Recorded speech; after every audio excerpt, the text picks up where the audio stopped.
Hi guys! It's your girl Rachel, and in today's video, i-share ko yung experiences ko kung paano ako nakakuha ng PR or Permanent Residency in Canada after studying here for just 1 year. And yes, you heard right. It is very much possible, but, and a very big but, I'm letting you guys know now na mahirap siya. Of course, explain ko yung factors that affected my chances of getting a PR and also give you a bit of information on how immigration in Canada works. If you have a pen and paper on hand, it'll be nice to squiggle down some notes because this video is going to be packed with information. Without further ado, let's begin.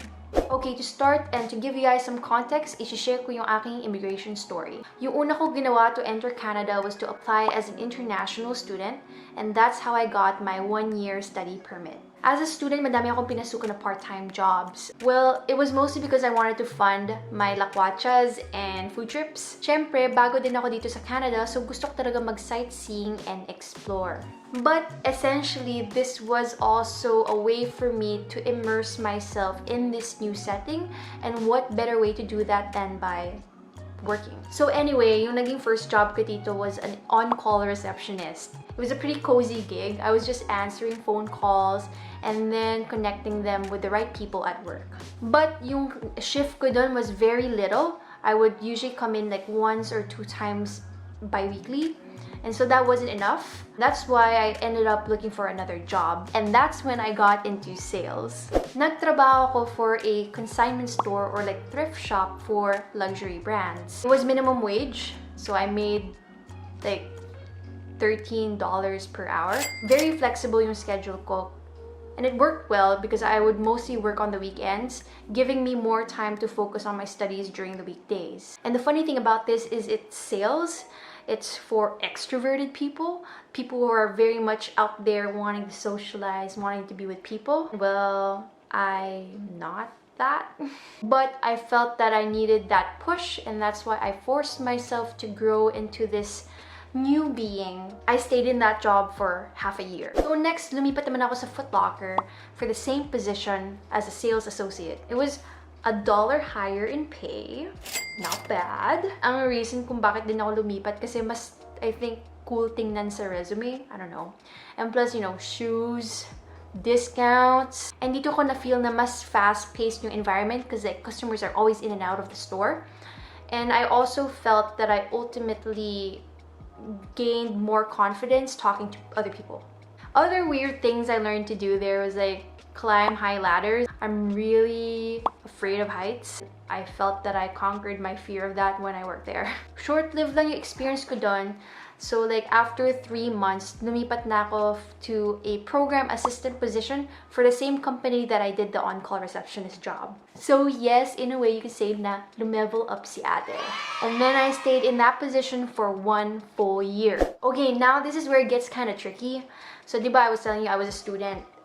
And during that time, I was still working less than 20 hours per week, even though I was juggling several jobs, like the on-call position and the sales job. And then when I graduated and I got my official transcript and certificate, that's when I applied for the post-grad work permit. Now, the beauty of the post-grad work permit is that I can work full-time, so more than 20 hours per week, for any employer across Canada. So that explains why I moved to the program assistant position. Okay, so medyo strategic planning yung ginawa ko dito. Before I even finished my studies, I was already looking for this job. And I wasn't looking for just any job. I was looking for a job that was number 1, a skilled job, number 2, full-time, and number 3, for at least 1 year. Now, why is this so important?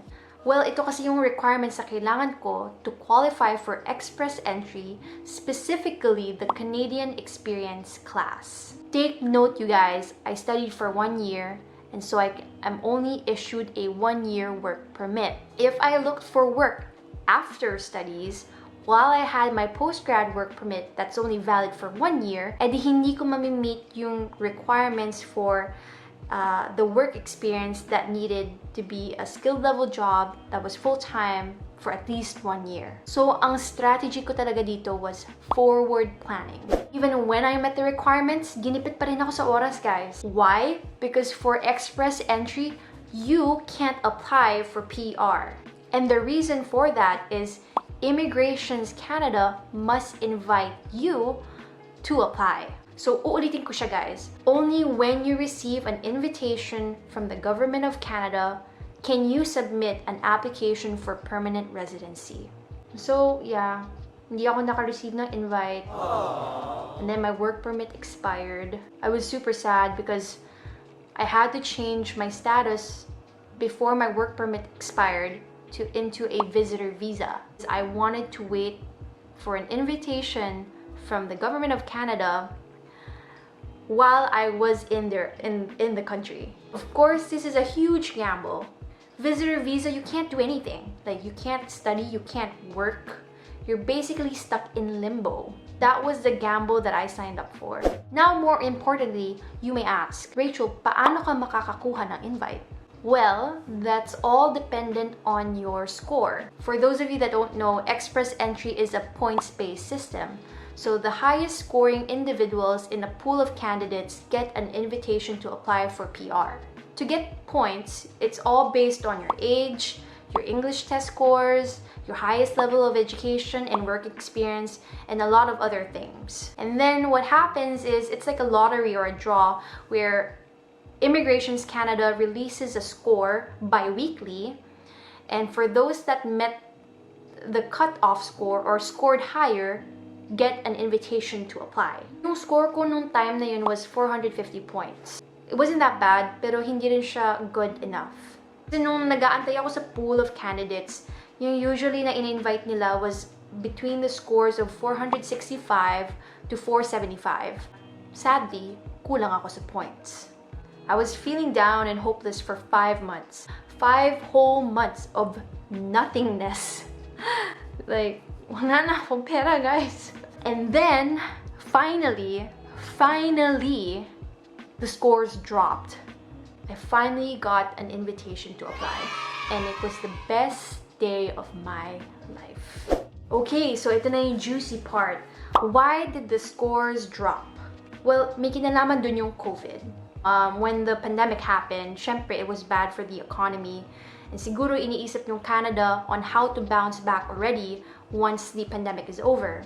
That's when they started prioritizing people with Canadian experience, those that have lived, worked, and studied here. And fortunately enough, I was one of those people. This was my blessing in disguise. Of course, hindi ko naman ginustong mangyari in this way, right? Like, who would wish for this? I placed myself at the right place and at the right time. And daming what ifs in this type of scenario. Like, what if I studied sooner or later? What if hindi ko nakuha yung job? What if hindi ako nag-hustle fast enough? What if umuwi ako sa Pinas nung nangyari yung COVID? And all these other things. By far, this has been the fastest route ever. Like, hindi pa ako nakakarinig ng story that went through this route the way that I did, that did it in less than 3 years. Imagine, dumating ako dito sa Canada noong September 2017, and then I got my invitation to apply noong May 15 this year. And so it hasn't even been 3 full years since I've been here in Canada, and yet I managed to score that PR invite. You know, I've seen many people stay here for more than 5 years pa nga eh. Like, they get their bachelor's degree here, and yet they still don't make the cut for several factors also. And sadly, they have to go home. You know, just talking about this, syempre kinikilabutan ako kasi sobrang clutch, you guys. But the odds were in my favor, and I'm so happy, like so happy, thanks God, that everything fell into place. So now the real question here is, can you study for 1 year and bridge your way to permanent residency? Well, the answer to that, based on my story, is yes. Would you want to? No, not really. The amount of stress and pimples and anxiety that I got from this whole process was so taxing, guys. I was so pressed for time, and there wasn't room for any mistakes. And everything had to be strategically planned. Otherwise, wala, olats na ako. If I mess up, I'd have to go home. Rachel, what would you have done instead? if money weren't an issue, then I would have probably studied longer. That way I can work longer kasi diba your post-grad work permit is dependent on the length of your studies. So I could work longer and then meet the requirements na walang time pressure. It was also like a breather room for me to plan ahead and not really stress about the time restriction.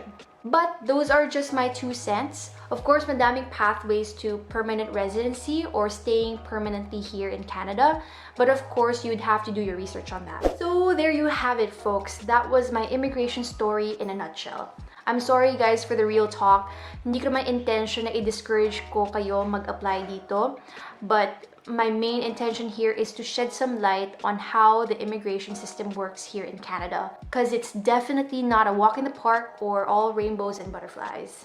Anyway, if may tanong kayo or suggestions for my next video about life here in Canada, please feel free to comment down below. Again, maraming salamat for tuning in, and I'll see you in the next one. Cheers!